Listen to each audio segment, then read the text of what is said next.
All right, welcome everyone. We're going to get started. Thank you for coming, and we're going to kick it off with Dean Chodorow, who's going to welcome us in. Thank you. So, good evening, everybody. My name is Adam Chodorow, and I am Vice Dean here at the Sandra Day O'Connor College of Law at Arizona State University. It's my distinct pleasure to welcome you to the 4th annual Bruce E. Meyerson Lecture put on by the Lodestar Dispute Resolution Center. I wish that we could all be here together, but let's look on the bright side. Being virtual opens this talk up to people from all over the world, and I understand we have a phenomenal attendance that we would never have been able to do were we solely in person. So this is wonderful. Before we get started, the leadership of the Sandra Day O'Connor College of Law would like to acknowledge that the law school is located on the ancestral lands of the Acamel Afam, and further that Arizona is home to 22 tribal nations that comprise 27% of our total land base. The law school is grateful as ever to Jerry Hirsch for his support of the Lodestar Center, which is quickly becoming one of the country's leading academic centers focused on alternative dispute resolution. Jerry, with your support, we are working hard to spread the insights and benefits of ADR beyond formal legal settings and use it to address a wide range of societal issues. So Jerry, thank you very much. I'd also like to thank very specially Bruce Meyerson, for whom tonight's talk is named, and his wife, Mary Ellen Simonson. The two of you have been pillars of the Arizona legal community and great friends of the law school for many, many years. We are delighted to be associated with you both in the public's eyes and grateful for your generous support, which has made this lecture series possible. Finally, I want to thank our team here at ASU for their hard work: Art Hinshaw, Victoria Sahani, Jay Jenkins, and Bev Kosick. I have had the pleasure of attending all previous Meyerson lectures. They have been fantastic. I have learned a ton, and I am eagerly looking forward to tonight's lecture. So with that, let me hand it over to the faculty director of the Lodestar Dispute Resolution Center, Art Hinshaw. Art? Thank you, Dean Chodorow. Hello, everybody. It's great to have you here for the 4th annual Meyerson Lecture Series. My name is Art Hinshaw, and I am the faculty director. And before we get started, I want to point out a couple of functions on Zoom webinars. Maybe you've been on Zoom quite a bit, but I'm not sure if you've been on a webinar or not. First, I want you to know that we're recording this. We're going to post this on the center's webpage. So FYI for that. And because of that, and we wanted to protect your privacy, we have your video muted and we have your audio muted as well. Now, if you look at the bottom of your screen down there, you'll see there's a Q&A and there's a chat. And you might think, well, what are we doing with those? Why do we have two? Well, think of it this way. The Q&A is like a formal question to Professor Carter, our speaker this year. And the chat is more of a conversation with the audience. And I know that we have people here across the valley, across Arizona, across the country, and maybe, fingers crossed, globally.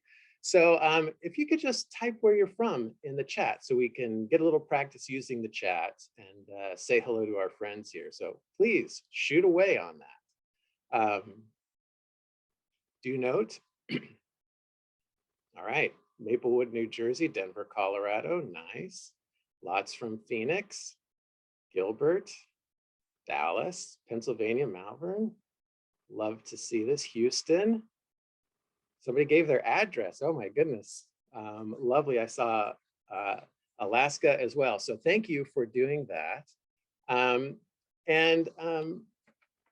I just want to say this is a big event for us. It's one of our signature events. We have two, the other being the Schiefelbein Global Dispute Resolution Conference. And without, well, I shouldn't say without, but with any big event like this, it takes a lot of people to put it on. And so first, I want to echo Dean Chodorow's comments about Bruce Meyerson and Mary Ellen Simonson, both big figures here in Arizona in the legal community. Bruce, I don't know if everybody knows this. He was a lawyer here for Cesar Chavez when he started out his career. He's been a judge. He's now a mediator. He has donated his time, heart, soul, which is much more important than endowing this lecture, to the law school. And so we thank you both very, very much. And Mary Ellen, we're very proud of you as one of our leading alumni. I'd also like to say thank you to Jerry Hirsch and Lois Savage of the Lodestar Foundation, one of our, I shouldn't say one of our, but our primary donors.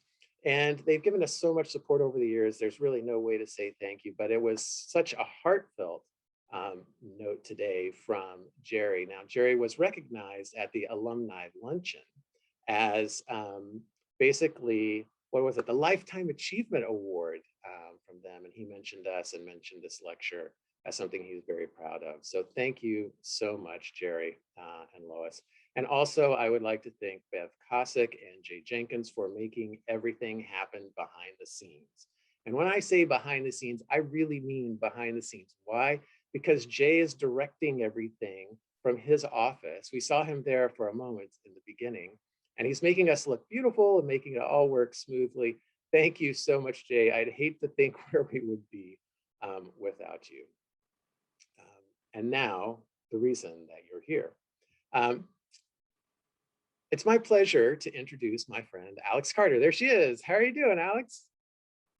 I'm great, Art. Thanks for having me. Oh, it's so good to see you. So I'm going to say some really nice things about you, okay, and about your book. So Professor Alexandra Carter has been at Columbia Law School since 2008. She's been directing the mediation clinic there since that time. She's done trainings across the globe. She's won all kinds of awards. She was the Presidential Teaching Award at Columbia University one year.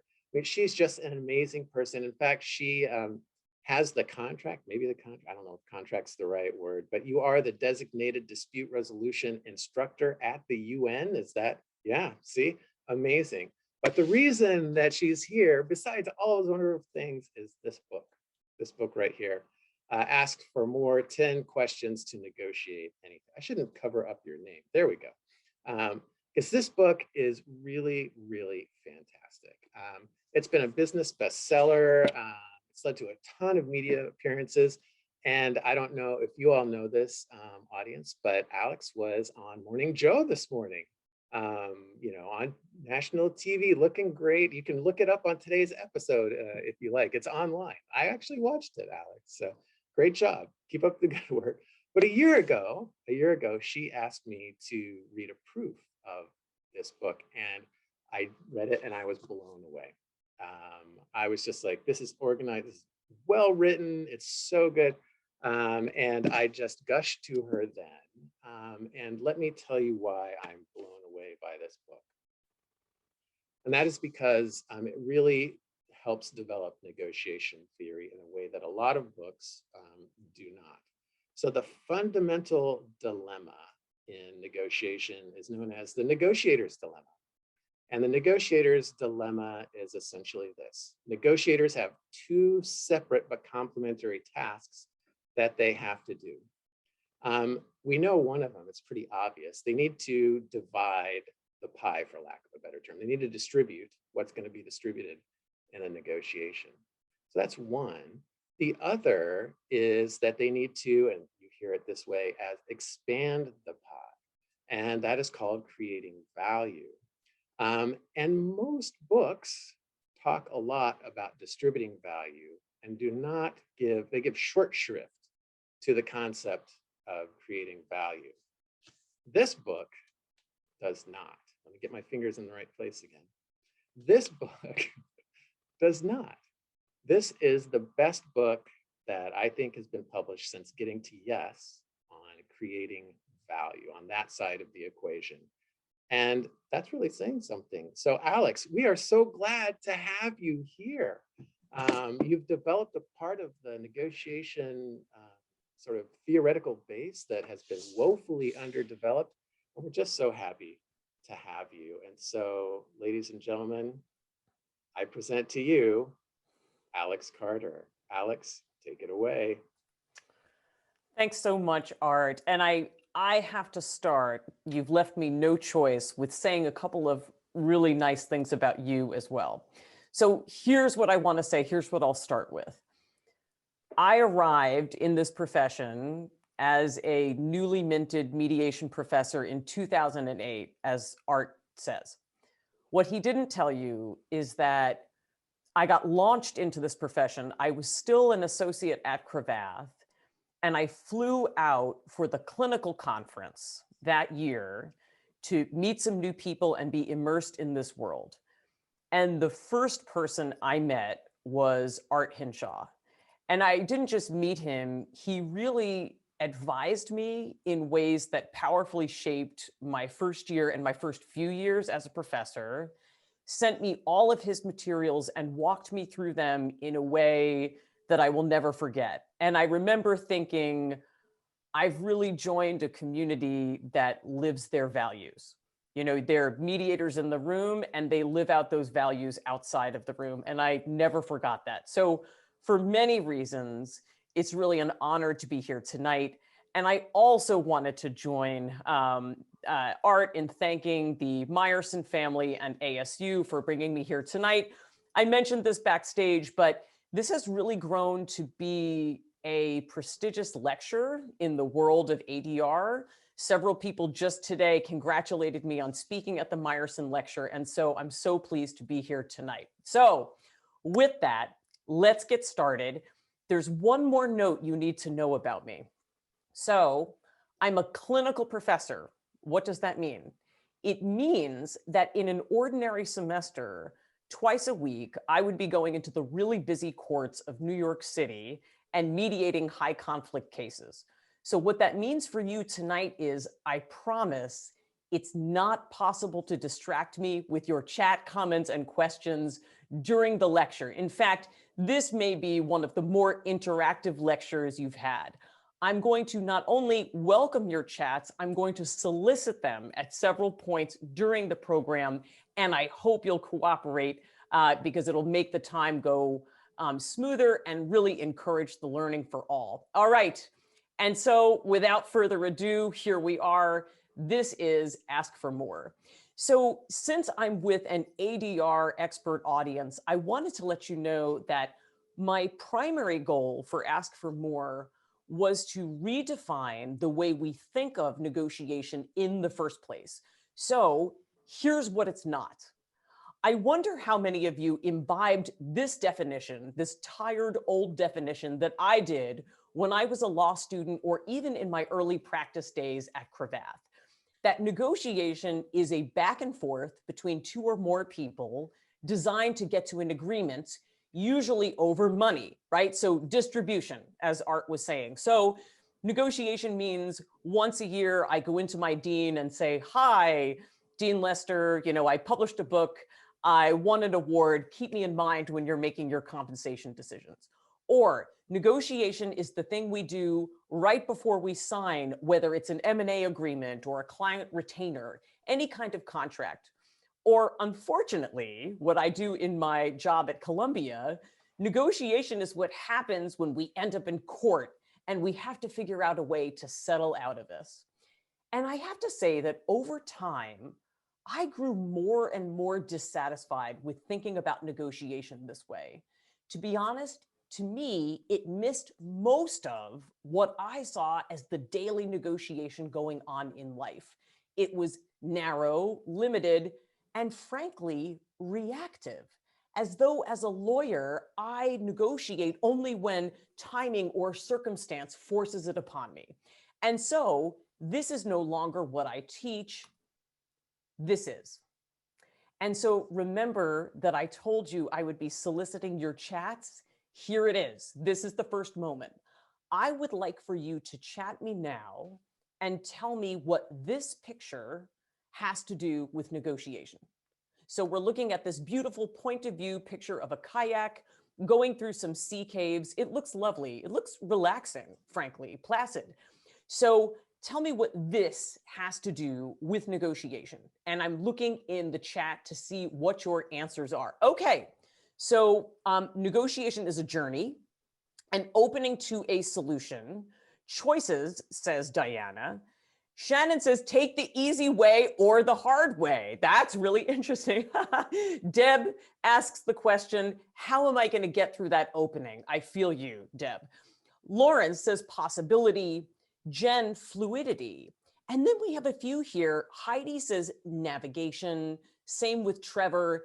And right at the beginning, Denise said steering.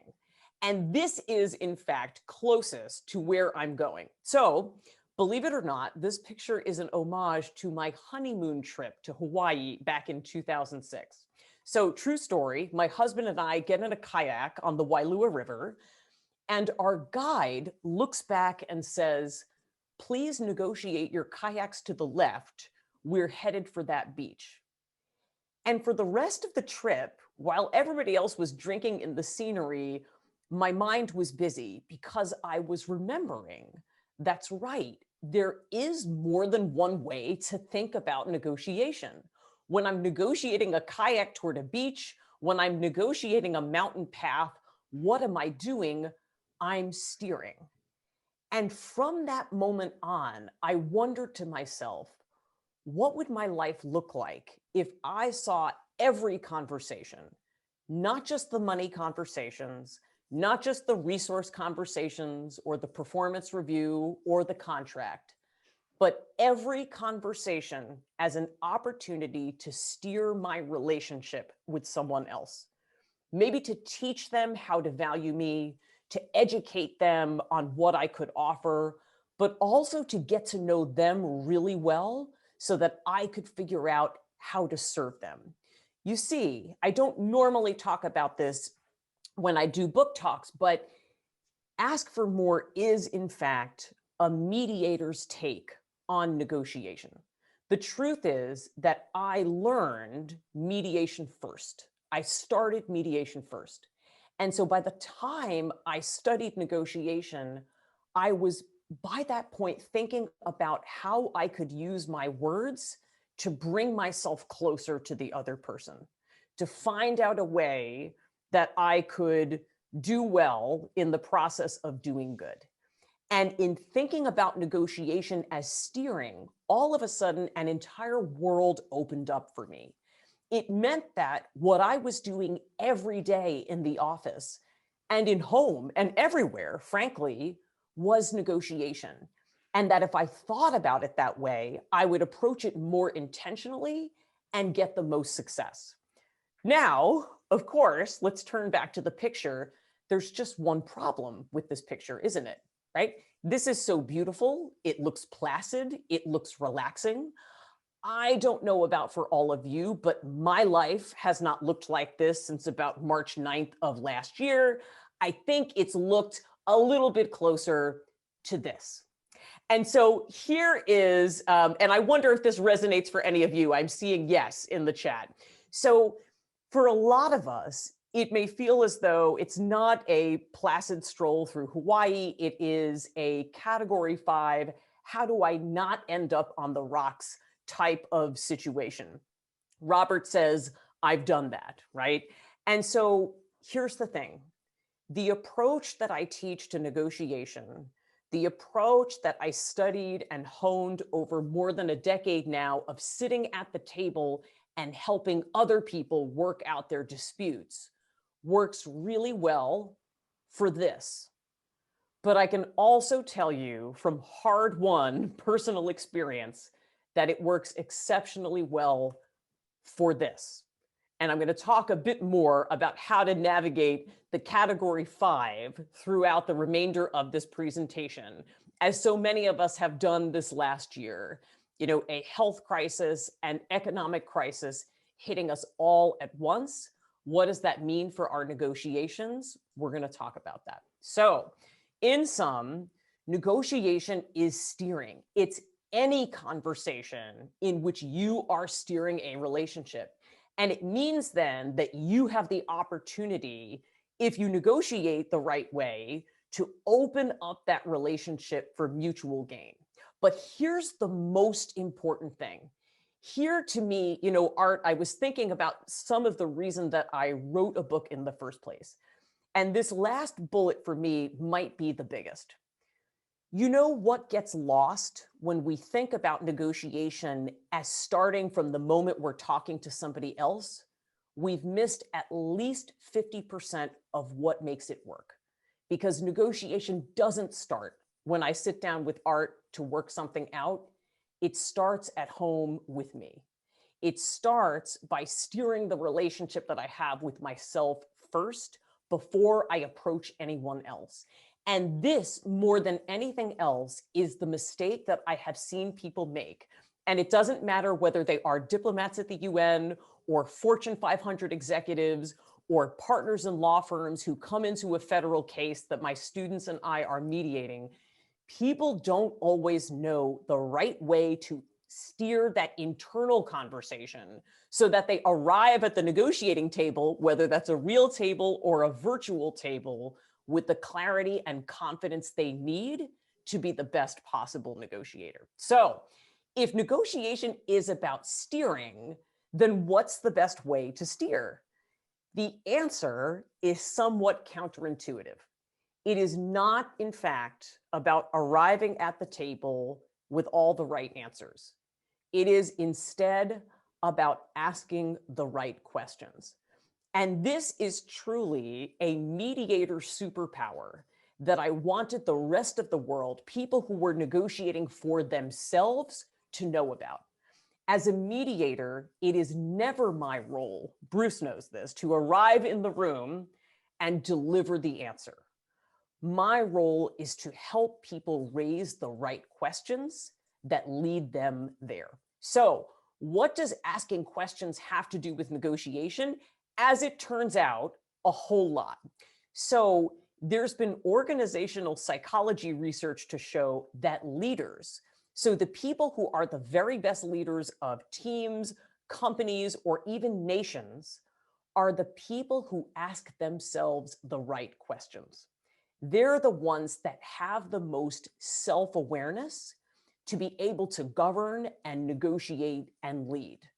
And then once you sit down at the negotiating table, do you know that 93% of negotiators are not asking the questions they need to do the best at that table? And I'm not just talking about generating the most trust, although you're certainly going to do that if you ask the right questions. I'm talking about doing materially better financially. So when you lead with questions, both with yourself and with other people, that is when you're going to have the most success in your negotiations. But what are the right questions? That's what we're going to talk about. So the Ask for More framework that Art was referencing up top is just this. It's 10 questions. The first 5 are what I call mirror questions, and those are, as you might imagine, the questions you ask yourself. And it's interesting because in my work as a mediator, very often people haven't known what questions to ask themselves. And so as a mediator, one of the first things I do is hold up the mirror and ask them those questions so that they can get to know themselves and really see a full view of themselves and the situation before they engage with the other side. So that is the mirror. The window are the second 5 questions. And those 5 questions are the ones that you're going to use to get to know somebody else, to lead with those questions. Because when you do, you gather the most information, you gain the most trust, and from there, you can design the best solution. It's interesting. I just got a question in the chat. So Robert Koppel asked, do you ask yourself, what is the backstory? I do, and the answer is sometimes quite different than the statements. Robert, absolutely. So I find, in fact, that asking open-ended questions is a great way to get at the backstory, rather than just dealing in the land of the surface and the right now and the facts. It's finding out the reason underneath the dispute. And so we're going to talk a bit about how to get that backstory both on yourself and on someone else. And let me tell you, sometimes getting the backstory on yourself is the more challenging of the two. All right, so that's the framework. So we're first going to start with the mirror. And again, this is about steering that internal conversation.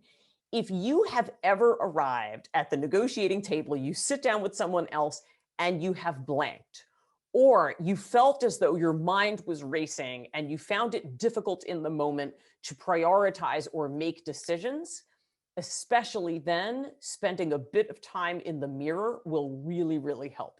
And here's the thing. So many people now ask me every year, Alex, what is the source of my power in negotiation? And I think maybe they're expecting me to say, it's about taking up the most space in the room, because I think a lot of us have imbibed that message. You know, I'll say, for example, that as somebody, you can't really see me. If I were on a stage, you'd be able to see what I'm talking about. I am 5'2" in sneakers, okay? I never take up the most space in any room unless it's in a group of my daughter's friends. You don't need to be the largest, loudest, most imposing presence in the room to be a powerful negotiator. In fact, your source of power is not bluster, it is knowledge. When I walk into a room, I can tell who the expert negotiators are. They are the people who know themselves cold. They know their situation and their priorities cold. And what that does is it leaves them to be a more flexible listener for when they are engaging with the other person. So we're going to talk about two powerful mirror questions tonight. And I'm going to give you a couple of examples of how you might apply those to different situations. All right. So the first mirror question is what I talked to the Wall Street Journal about last May when Ask for More came out. And they said, Alex, where does every negotiation start? And I said, it starts here. What's the problem I want to solve? Do you know that most of your negotiation success is about defining the right problem to solve? And everything flows from there.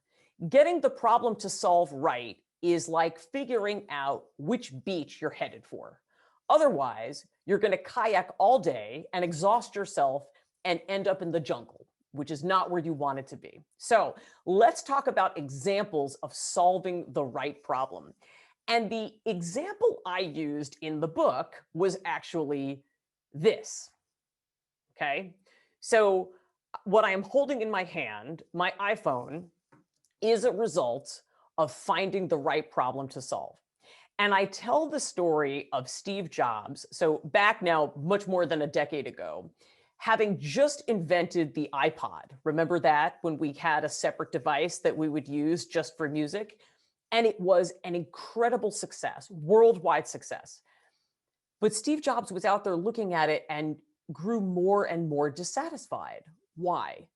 Because he saw people taking their iPod and dumping it into a giant bag alongside their Palm Pilot. Does anybody remember that? The BlackBerry, I also had one of those, and all of these other devices. And he realized that he had solved the wrong problem, and that the right problem to solve, the problem nobody else had seen yet, was how do we figure out one device that people can use for everything? And so applying that problem definition led to the iPhone.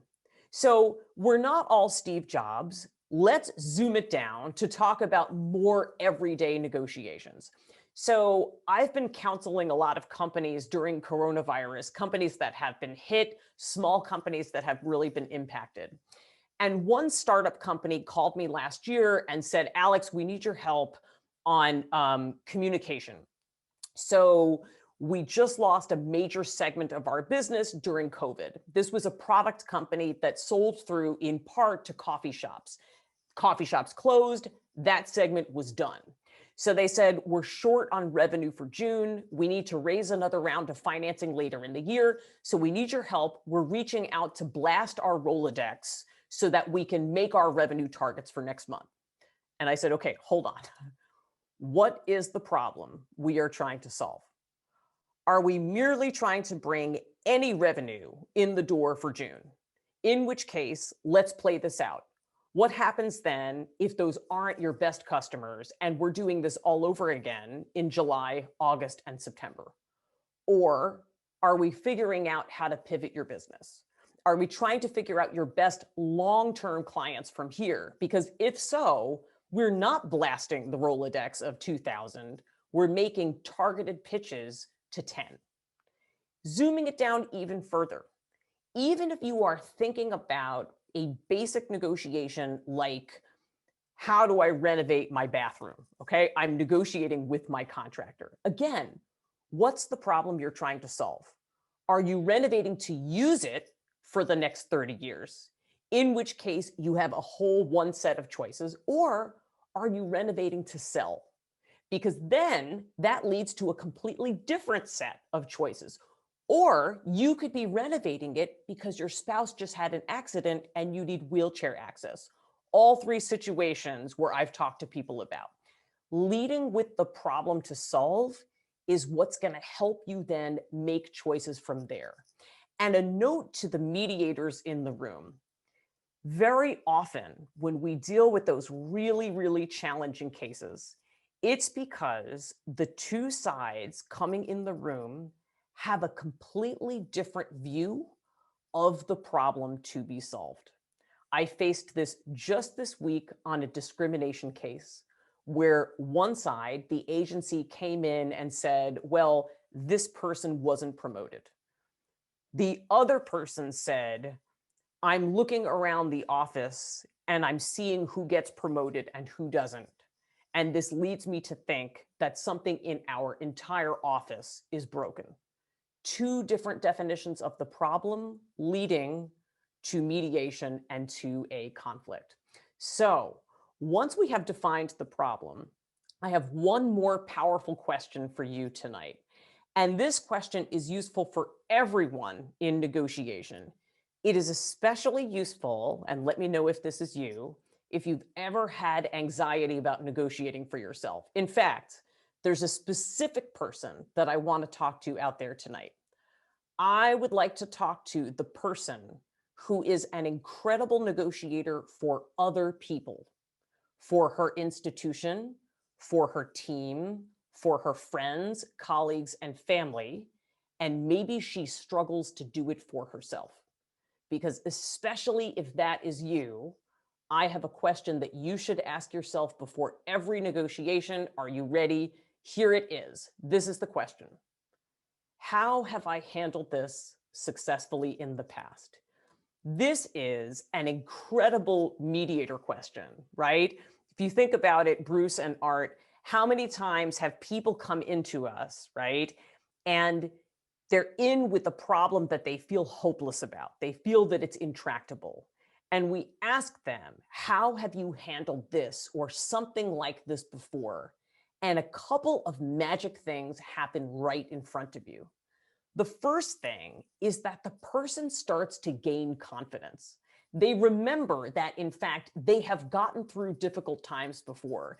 And when they go through the exercise of writing it down, they feel a lot better and more empowered, and it helps them solve this problem. But the second thing this question does is it's a powerful data generator. When you look back at prior success, chances are that you're going to find several things, several tools, several strategies, maybe even several personal qualities that reveal themselves to you that you can use to solve this issue. So there's been research by Columbia Business School to show that that confidence effect, that effect is real. It's called a power priming effect on the brain. And my colleague, Adam Galinsky at CBS, found in running this study that people who wrote down a success in detail before they went in to negotiate were more likely to negotiate better because it put their brain back in the state it was in when they achieved that success. But here's the thing, that's not the only thing this question does. It gives you a data bank to draw from that you can use as a blueprint for a future success. And so here's what I'm going to say. If you are the person who is an incredible negotiator for other people, what I want you to do tonight is to write down everything that you do to make you that incredible negotiator for other people. The strategies you use, the tactics you employ, the mindset, if you have a playlist, whatever it is, you're going to write all of that down. And then you're going to look at that and you're going to apply it to yourself. This is a question that I have used with thousands of people who have struggled with confidence in negotiation for themselves, and they found it to be incredibly potent in how it transfers. One final note on this question. I wonder if anybody out there is saying to themselves, this sounds fine, Alex, but what if I'm doing something I've never done before? Okay, challenge accepted. So you're doing something completely new. I want you to look at what it is you're facing, break it down to its elements, and ask yourself, have I ever done anything remotely like these elements before? And I'll give you an example. Let's say, hypothetically speaking, that you are a first-time author whose book tour was canceled and you have to promote a book during a pandemic. Okay, you're a first-time author. You've never been through a pandemic before, okay? And you're wondering, how on earth am I going to pick myself up and do this? Okay, so no surprise, that person was me. I've never done anything like this before. So what I did is I wrote down, okay, what do I need to do to promote this book successfully? And I thought, I have to get a large number of people on board for the message. I have to convince them that this is a message worth spreading, and then recruit them to share it with other people. And that's how I'm going to get the word out for this book tour, because I'm not going to get media and I'm not going to have any live events. Okay. And then I thought to myself, well, when have I done this? When have I communicated with a large number of people about a message I had to get their approval and help them spread the word? And I realized that I had run my husband's campaign for local office 5 years earlier. And I remembered that the way I did that was somebody brought a map of our town and it had 24 districts. And I looked in those districts and I said, I think I know a mom in 16 of those 24 districts.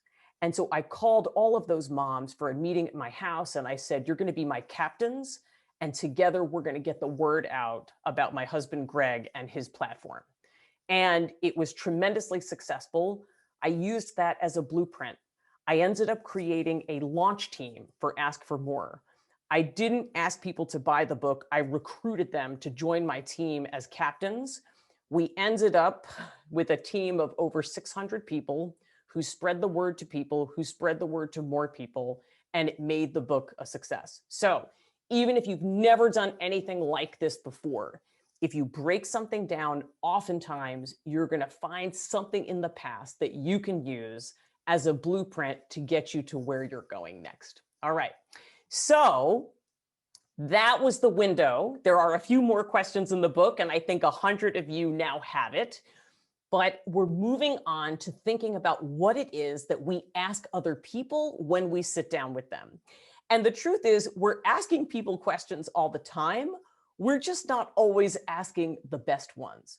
We want to be asking open questions that get at the other person's goals, needs, and concerns.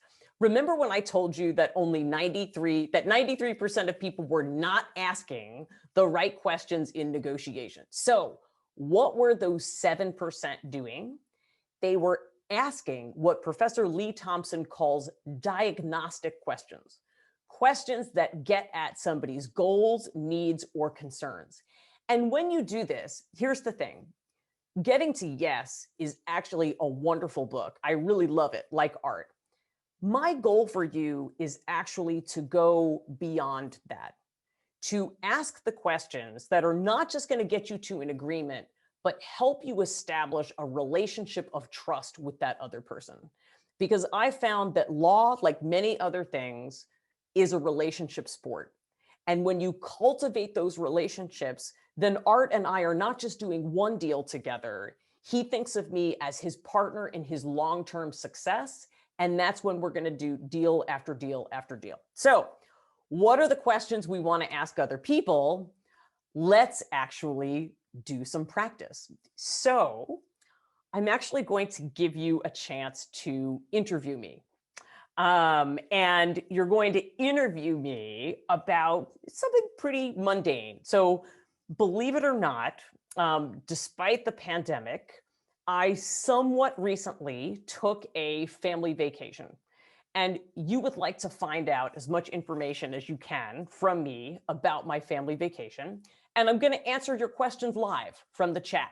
So go ahead and ask me anything you would like about my family vacation. And I'm going to answer the questions that you ask me. You can either ask it of the entire group, or if you wanted, you could ask a private question. And I got a private question for, okay. So Diana asks, where did you go? Cape Cod. Why did you choose the location you did? That's where my dad and stepmom live. Dylan asks, did you fly or drive? I drove. Alexis asks, how was the vacation? It was lovely, Alexis. It was kind of bittersweet, I would say. So Stephen asks, would you go to the same place again? Yes, I would. Was the trip for a purpose? Asks Heather. Yes, it was. What were the highlights of your vacation? Asks Sherry. So the highlights of my vacation, Sherry, were probably a really wonderful lunch that I had with my dad and my brothers and their families. It was really a wonderful memory. Stephen Kramer asked, did you eat fried clams? Stephen Kramer, do you even need to ask me this question? The only good fried clams in the country, I'm going to say something truly controversial for the first time tonight, are whole belly clams from Cape Cod. They are epic. Okay. And now I'm going to take this question. Vinoth has asked, tell us about the vacation. Thanks, Vinoth. I'd be happy to tell you about the vacation. So every year in the early fall, my whole dad's side of the family and I go up to Cape Cod for a reunion at my dad and stepmom's house in Orleans. We've been doing this now for 15 years. And this year was somewhat different because of the pandemic. We had to scale back who was going. But it was also really different because we didn't think that my dad was going to make it to Labor Day. So he's in hospice. He has a terminal brain disease called frontotemporal dementia.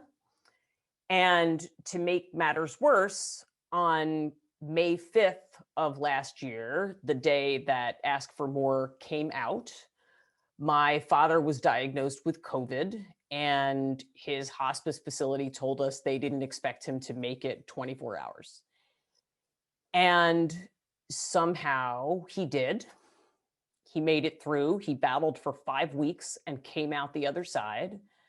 And so the highlight of my family vacation was an outdoor, socially distanced lunch with my dad and my brothers and their 2 little babies that my dad got to meet. And that is all about my family vacation. So I would love to hear in the chat a bit about your observations about these questions and answers. It's interesting. Okay, so Heather says, got it. No yes or no questions. And here's the thing, Heather. I made this exercise about a family vacation on purpose. I made it about something mundane and everyday. And here's why. It's because when it's about something mundane, we tend to lapse back into our usual communication patterns. Sometimes when it's a client situation, we're capable of kind of turning it on, right? And asking better questions. But if I know Art and I call him up, I might say, oh, did you have a good vacation? If Art's my friend, he's going to over answer that question. But if we don't know each other that well, or we're in conflict or negotiating, the real answer to that question is yes. So the broad question, right, which Susan has noted and others, right, Susan and Spencer and Shannon have all noted that the broader questions, like what were the highlights or tell us about your vacation, were the ones that got by far the most information. That one question accomplished more than the previous almost 10. So tell me are the two magic words that I teach people to use on every occasion.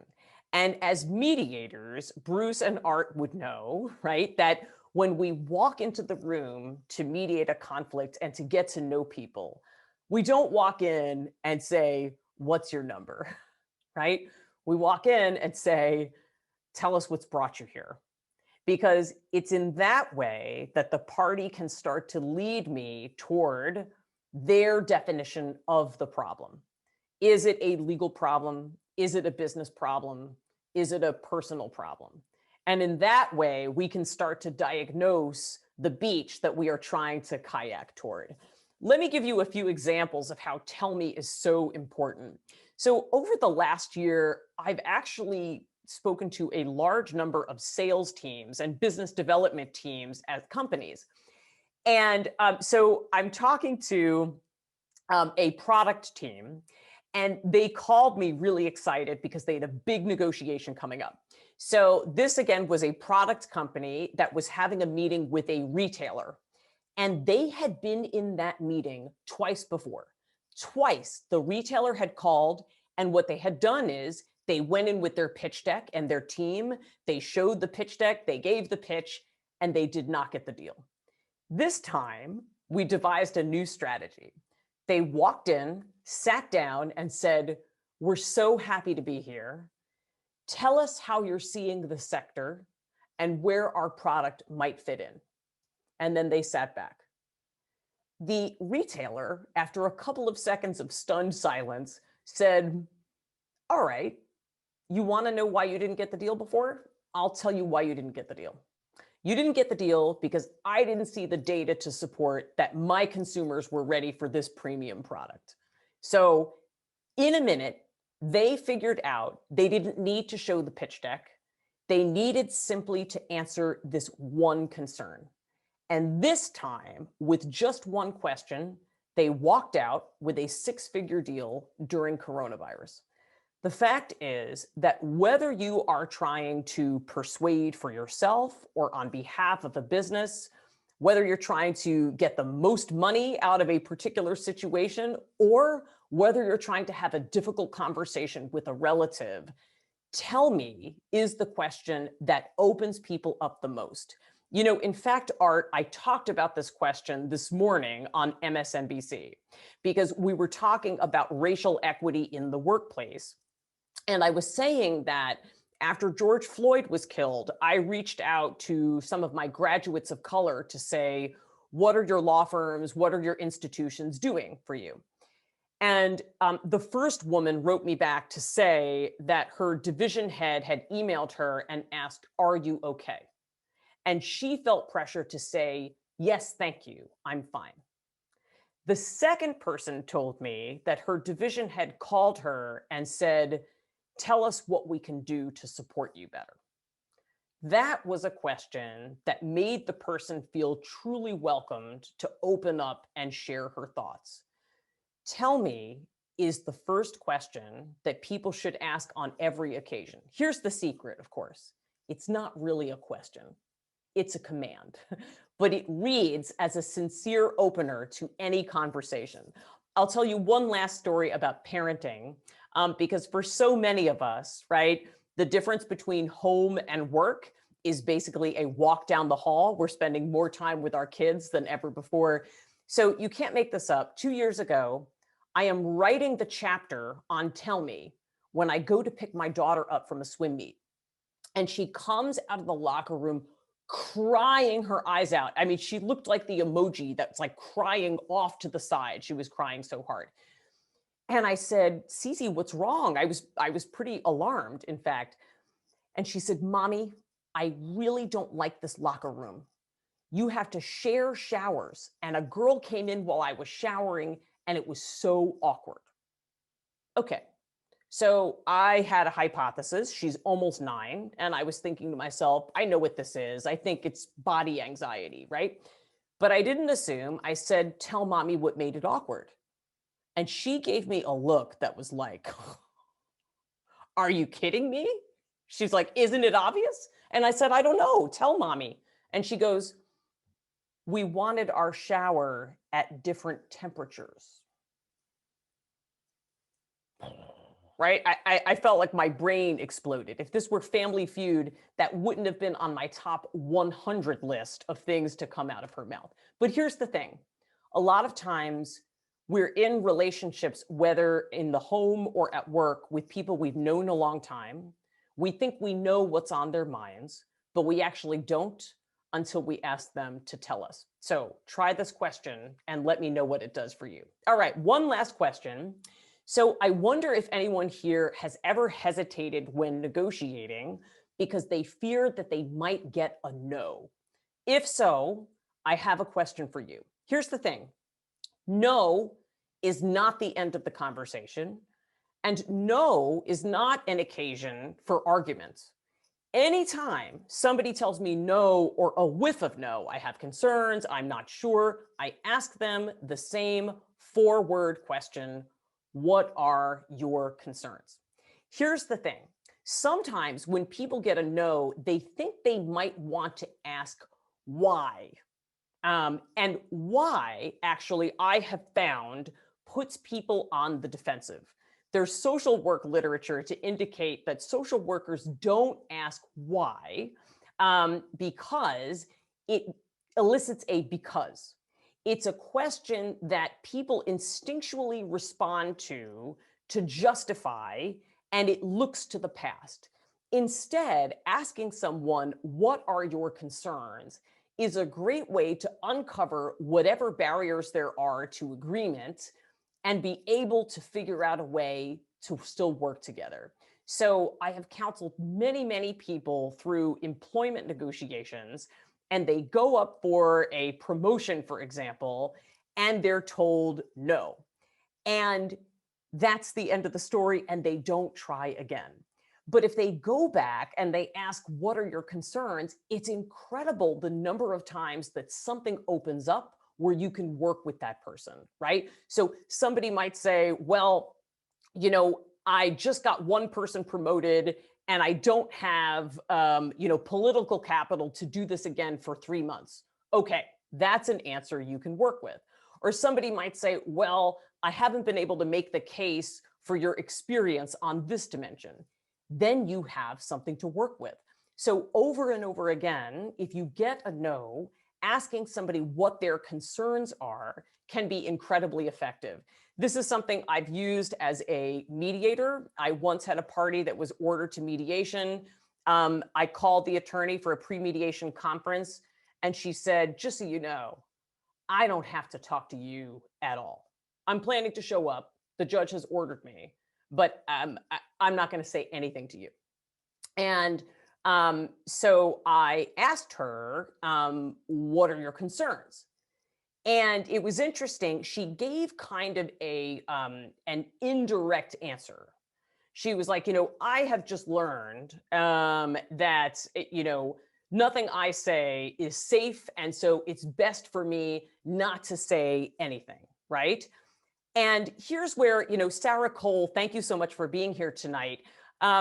You talked about the fact that sometimes you ask a broad question and then you can follow up with other questions. And I couldn't agree more. You always start broad because that's the best practice and you're going to get the most information. Here, like that situation, Sarah, I asked the broad question, what are your concerns? And I got kind of an indirect answer. I've learned that, what I said isn't safe. So I actually went to something that was much more direct And I said, let me take a guess. Somebody broke your confidentiality. And she said, you're absolutely right. And I will never trust another mediator ever again. Okay. So from there, we ended up having a discussion where I said, if you feel comfortable, talk to me about what happened. Right. And she shared that it was actually, in a caucus, and the person, so she was in a private session, the person breached her confidentiality and told the other person. And so from there, it gave me an opportunity to say, here's the thing. I run a law school clinic. We serve at the pleasure of the judges that we have this relationship with. And at the beginning of every semester, I tell my students that there are only a few ways that they can truly mess up a mediation. One is we force you to settle. Second is we're biased. And the third is we break your confidentiality. Everything else is style. But if I do one of those three things, my clinic ceases to exist. We have no more work. We are done. So what could I do to demonstrate to you that we take this as seriously as you do? We ended up having a really productive conversation. We settled the case. She has been a repeat participant in our clinic mediation program. Truly, instead of arguing, as would be so natural, somebody says, I don't have to talk to you. I could have pulled out the order and said, actually, yes, you do. See paragraph 3. Instead of doing that, asking somebody what their concerns are and honoring them provided a learning opportunity that meant that we could work together. Okay. So that is the framework from Ask for More. And I wanted to leave you with a few more tips tonight. And this one is especially geared toward negotiators, although I have used it as a mediator as well.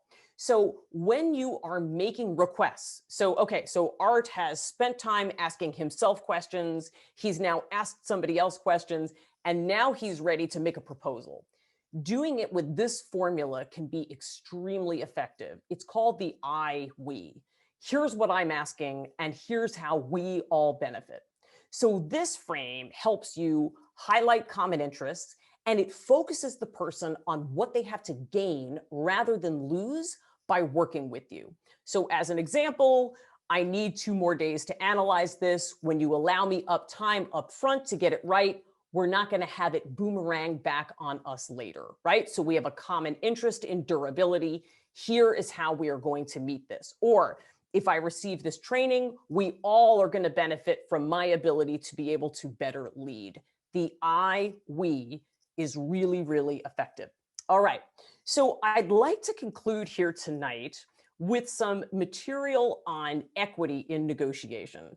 This is part of my mission, and my mission is right here on the screen. I don't just go into places and teach negotiation. I only partner with institutions that see the world the same way I do, which is negotiation as a tool to empower each person to reach their highest and best, but more than that, to create spaces of equity where people can come together and everyone knows that they have a voice. And so toward that end, here are some research and strategies. So I want to talk specifically about women first. We're going to talk about claiming credit and expertise. So numerous studies to show that women may not feel or express the same sense of innate confidence as our male peers. Claiming credit is an important part of negotiation. Women will frequently say we when talking about something they personally have done, whereas men can feel really comfortable saying I for something that was in part a team effort. And so I want to leave you with this here tonight. I am not here to advocate for only I and no we. In speaking especially to the women in the audience, I want to encourage you not to lose the I, to balance those things out so that you are not disclaiming all credit for the things that you have worked so hard to achieve. I'm incredibly proud to have achieved this result, and I'm so grateful to the team who supported me. I and we. Last thing on here, speaking up in a meeting is a negotiation. And oftentimes women, no matter how senior, I counseled personally a woman who is the head of a compensation committee at a major law firm who still worried about how much space she took up in a room, right? And how often she spoke up and how she was looked at when she did. And sometimes women feel as though I can't say this thing in the meeting because I haven't thought through 9 levels of how this could possibly play out. And then 2 minutes later, a man at the table offers the thing and people say, wow, Bob, what a terrific idea. So I wanted to encourage you here tonight that if you've ever had that feeling, perfection is not needed. If you are at the table, it means that you have a voice that should be heard. And when you offer it, other women around the table know that they can offer their points as well. Claiming expertise, also a critical part of negotiation. And Bruce, I was just temporarily looking at the fact that you now have a glass of wine, and I would love to be in your study with you both tonight. So women, when talking about ourselves, are much more likely to undercut our own expertise.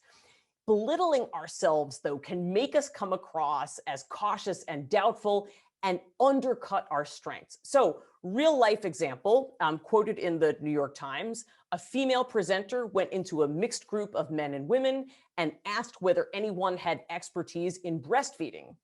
A man raised his hand because he had watched his wife for a few months. He felt he had something to offer. The women in the crowd, some of whom had been nursing mothers, did not raise their hands to come forward as experts.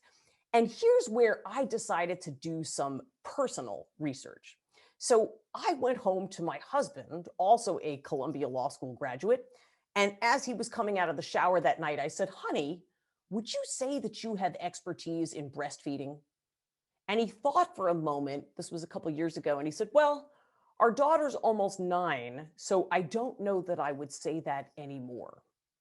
In other words, for the first 8+ years of her life, he felt that he had some breastfeeding expertise to offer. But as she got closer to middle school, that was starting to wane. So here's what I want to say about that. My husband, in fact, is an equal partner to me in the home in every way, childcare and housework and turning down job opportunities so that I can do what I want in my career. But when he shows up somewhere, he's the expert. And I wanted to tell you a personal story of why this lecture in particular is so meaningful for me. And it's for this reason. After I signed my deal with Simon & Schuster, they sent me the image I'm about to show you. And they said, Alex, here are the comparable books in your field. Here's what's going to be on the shelf next to you. And you'll recognize one of these books because it was the Meyerson lecturer honoree from last year, Bob Cialdini, okay?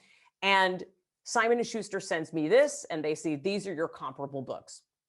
8 books, 16 authors, and 1 woman, my distinguished colleague, Sheila Heen, from Difficult Conversations. And I truly had a moment where my stomach dropped through the floor, and I thought, I am a relatively younger woman in my field with a bunch of distinguished men who have written books. Are people really going to look at Ask for More or look at my picture and say, that person is a negotiation expert? And so what I want people to know in the audience, especially for the women who are out there, is that when you claim your expertise, you actually offer up so many more opportunities to help other people. And truly, we tend to hold ourselves to an impossible standard. I remember thinking, well, I haven't been in my field 20 years yet, so I can't write a book. If you have something to offer, get out and offer it, whether it's a book, whether it's a project at work, whether it is raising your hand in a meeting. Because when you do, other women look to you to know what is possible. And so I wanted to conclude tonight with some materials on how we can ask for more for other people. And I'm so pleased that the person on this slide is actually the person that I was also on MSNBC with this morning, my friend Minda Harts, who wrote an incredible book called The Memo: What Women of Color Need to Know to Secure Their Seat at the Table. And I have to say that as a white woman, I also drew tremendous knowledge from this book. The thing that I take most is what Minda taught me, that the word ally can often read, especially to Black women, like thoughts and prayers, as though I'm wishing you the best and I hope it works out for equity in the workplace. And Minda has challenged us to go beyond that and to be a success partner, somebody who takes tangible, sustained action toward the success and happiness of women of color at work. It's about using your capital to help women of color succeed and thrive, and not just on a work level, but also by forming meaningful personal relationships. This is something that I have really taken with me from Minda's work, and I commend it to you. I have it on my bookshelf behind me. It's an incredible book. And so on that note, the last thing tonight is truly an incredible strategy that I'm now writing about, and that everyone in this audience can use to ask for more for other people. And that skill is called amplification. So this comes from the first Obama White House, where, believe it or not, women were outnumbered 2-to-1 among his senior staff. And what would happen frequently is something that happens often to women in meetings, where you're sitting around a table and either your viewpoint is not solicited, or you raise your hand, offer a point, and a man offers the same point and people credit the man. So this was happening in the Obama White House. And so women started doing this. Let's say, for example, that Shari raises her hand and makes a point in the meeting, okay? And then immediately after, Sarah raises her hand and says, I would like to circle us back to Shari's excellent point. Here's what Shari said that is so valuable. In other words, she speaks her name and gives her public credit for an idea, for a contribution, or for a firsthand lived experience. So women started doing this in the Obama White House. And as a result, President Obama noticed, and he began calling on women more often and junior aides to share their thoughts. In his second term, women gained parity with men in leadership. I think I actually skipped forward a slide, so I'm going to show you this one. Yes. And so women gained parity with men in the inner circle. And as a result, it was a much more healthy environment for women from the top down. So wherever you are, when you enter a room and you have privilege to spend, think about who it is whose voice you can uplift. These days, as a professor, it's not just with women, it's also with men, it's with transgender students, it's with students of color. Anytime that I'm in a room and somebody else's voice, somebody else's idea can be heard, it is so powerful for the person who has more privilege or more seniority to share it. We got a question about, doesn't it matter whether the point was valid? I always find this question so interesting, because it's almost as though we're presuming that if we're amplifying, that the point wasn't valid. The fact is that historically, whether it was valid or not, a subsection of voices were heard at the table. And what amplification does is it recognizes the good work, the valid ideas, the important contributions and experiences of everyone, not just a group. And so thank you. I just got a comment from Stephen saying, what a fantastic idea. This is something that truly men can do for women, women can do for women, people of any gender can do for any gender. And I wanted to conclude by saying that when you amplify someone, when you call them out for something that they are excellent at, a contribution or an idea, you truly can change their life. And I still remember the moment in 2004 when I was a brand new associate at Cravath, and I had presented at the front of the room for 2 minutes on something that I was working on. And a female partner called me out from the back of the room in front of everyone and said, Alex, has anyone ever told you that you're a great speaker? You're great at the front of a room.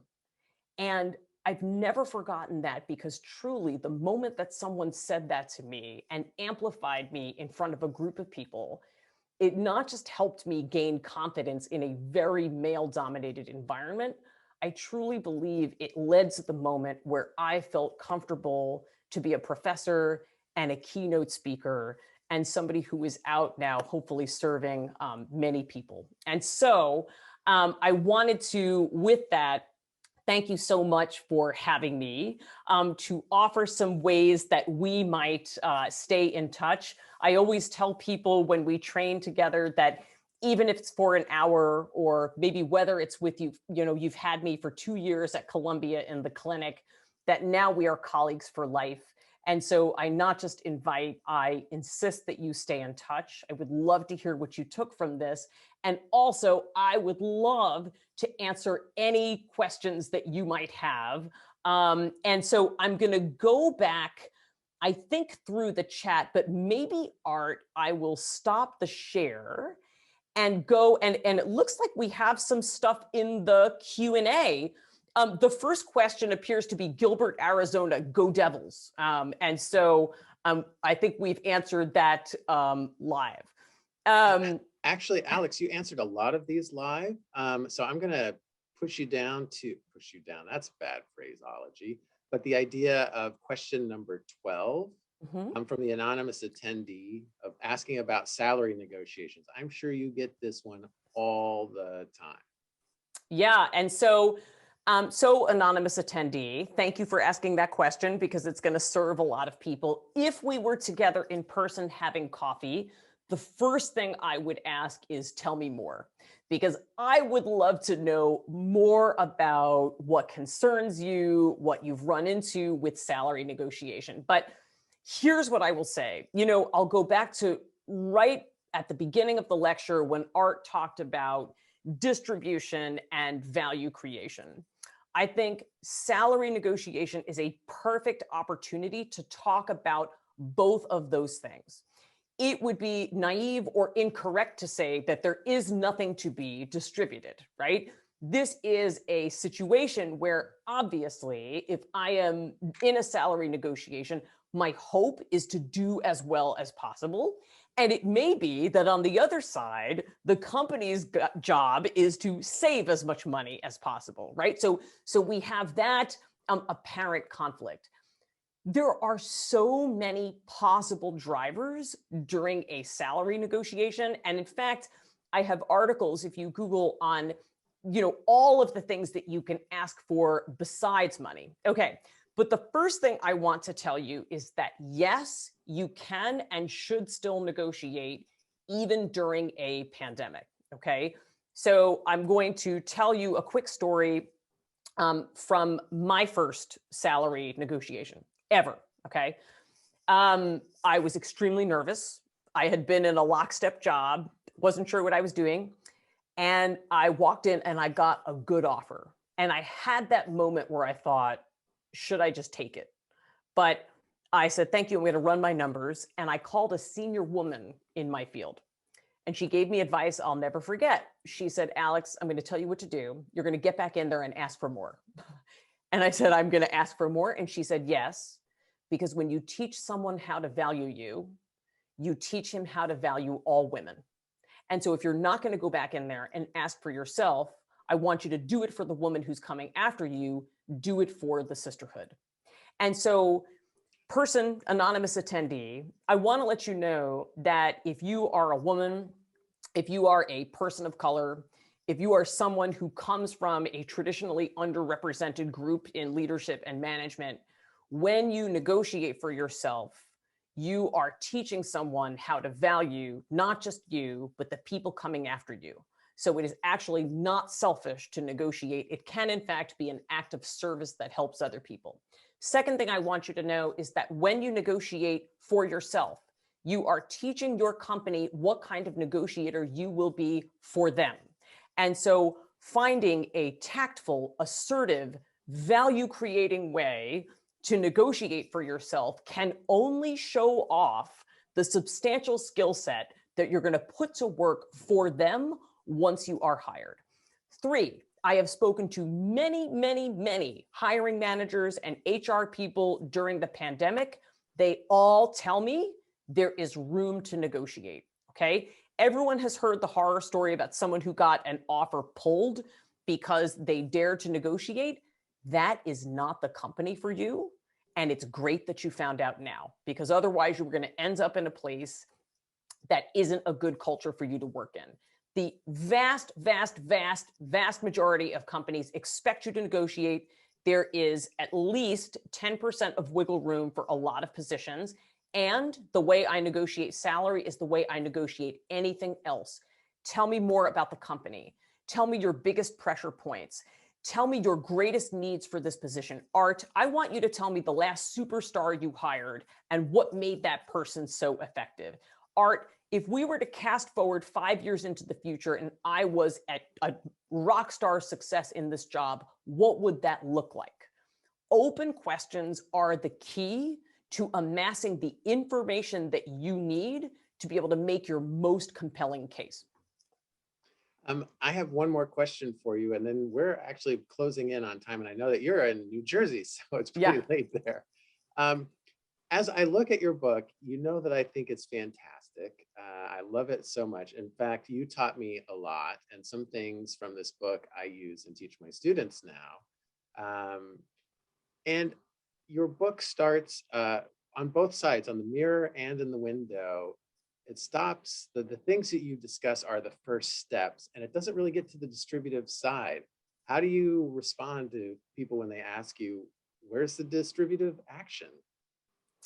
Yeah, I mean, I guess I would say, right, so first of all, it's a rich field out there, right? And nobody picks up just one negotiation book, Art. That's a fact, right? So anybody who is a student of this is going to pick up different books for different purposes.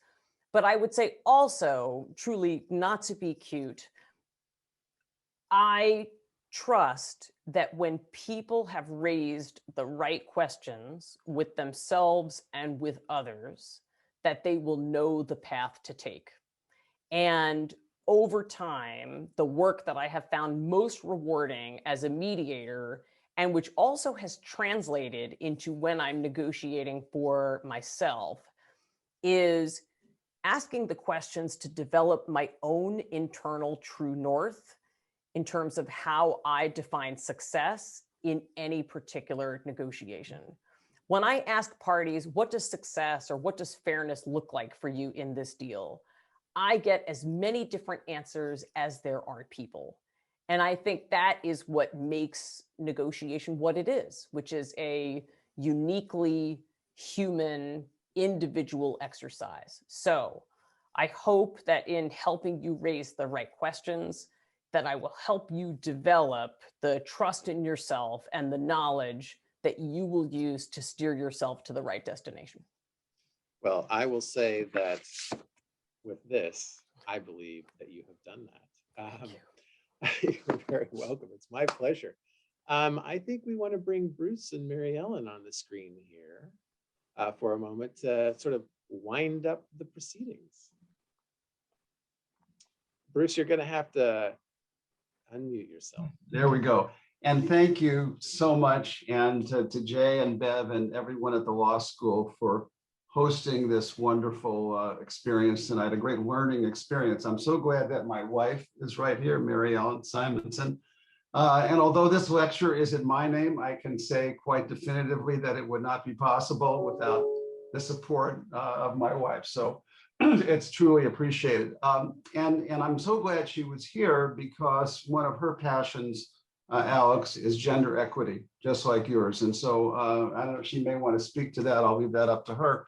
But this has been a passion of hers going back to when she was on the Arizona Women's Commission many years ago, and part of the effort in Arizona to adopt the ERA here. So this is a long-standing interest of hers.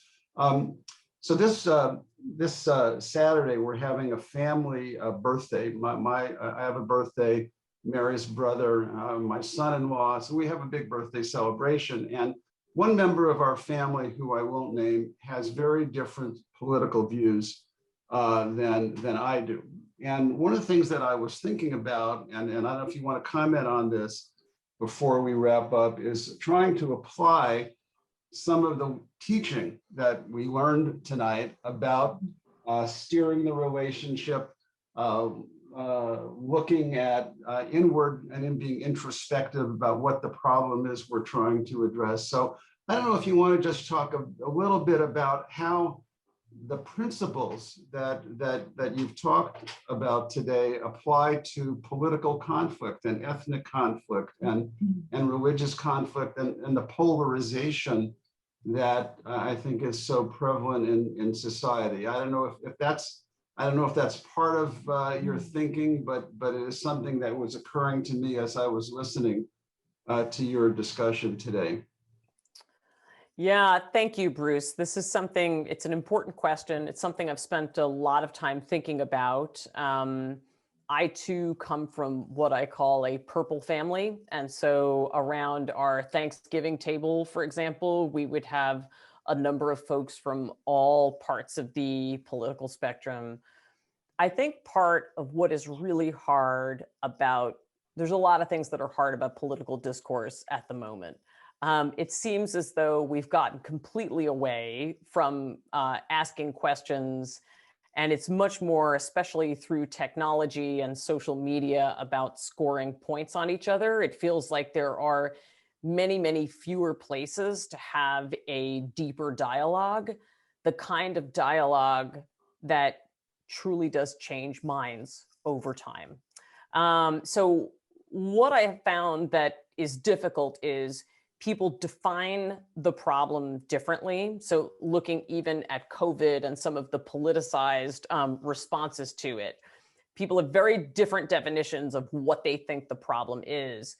That perhaps even the more challenging thing is thinking about then the facts that we use to support our problem definition. And there has been, I think, a real undermining of data and facts. And so we're not just defining the problem differently, we're then using two totally different universes of information to support it.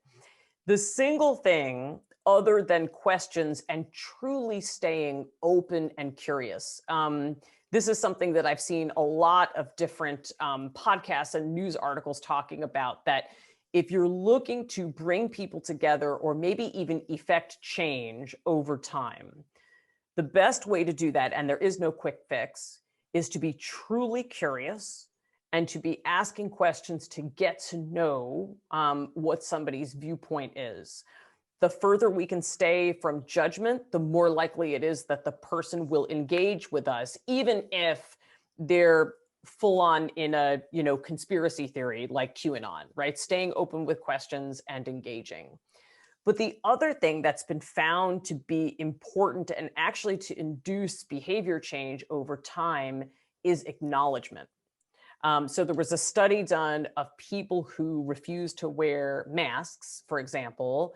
And one of the things that proved incredibly effective in having good conversation and maybe even some persuasion was to acknowledge upfront, right? Like, so, somebody saying, here are all the different reasons that I don't like masks or I don't like the policy. And one of the things they said was, I feel like people are telling me I should wear a mask in a field when no one is around. And in the study, the person said, you're absolutely right. I just want to start by saying that you're right on that point. Like, that does seem ridiculous. You wouldn't need to wear a mask if you were outdoors and nobody else was around. And having your viewpoint acknowledged up front instead of dismissed, we know this from mediation, then made the person so much more willing to engage and hear evidence and have a more full-throated discussion of the issues. And so it unfortunately comes back to the unsexy basics that nobody wants to address in the media or really engage in, which is genuine curiosity, open-ended questions, lots and lots of patience, and also acknowledging instead of belittling and diminishing people. Well, this is so helpful, and hopefully our congressional leaders, our politicians can read the book and learn from you, and maybe that will somehow bring our country closer together, and hopefully it'll bring our family closer together this Saturday. So we'll keep you posted. But it's almost well, just about 10:30 back where you are, and so once again, thank you. You have really set the bar very high for next year for us for this lecture. That's for sure. And it's been a great experience to be able to hear you and read the book. So thank you so much. Thank you. It's been an honor to be here. I want to thank you for supporting the book and providing copies to people. And to those of you who are reading it, I would love for you to stay in touch. Let me hear your thoughts. And Art and ASU, thank you so much again for having me. Truly, it was a pleasure. It was an honor to be with you tonight for this lecture. And oh, one more thing, Alex, if you were here in person, we would be giving you a very nice gift at this moment. So there will be one coming in the mail. And I want to just say one thing. I want to thank you so much for the very, very valuable points that you've made with respect to women in this workforce and in the negotiation process. I think it is extraordinarily important to give them the right tone and the right tips and the right ability to be successful, and to encourage women at my level to be encouraging of them in a public setting like that partner was for you when you were beginning. It's just a small tip, but it's so important. So thank you very much for the emphasis on that. Thank you. I really appreciate that. I loved having you here for that second portion for sure. And I'd love to connect with you offline. So I'm going to find a way for us to stay in touch. And if we can get together with Mika Brzezinski, that would be very fun. Come on out. We'll have a glass of wine. Let's do it. Wonderful. Thank you so much. And remember, all 200 of us, we are now colleagues. We are now colleagues. And Alex, thank you so much. Bruce and Mary Ellen, thank you so much. Jay, excellent job running the behind the scenes. Dean Chodorow, Adam, thank you so much for being here and getting us off on the right foot. And it is just my pleasure, Alex, to call you my friend. Thank you for all you've done for us. And with this, our lecture is now over. So we're going to be saying good night. It's really late. I hope you can have a glass of wine and go to sleep quickly. It's been a long day for you today, my friend. No, it's been a wonderful day. Thank you again, everyone. Take care. Right. Till we meet in Bye-bye, Arizona. everybody.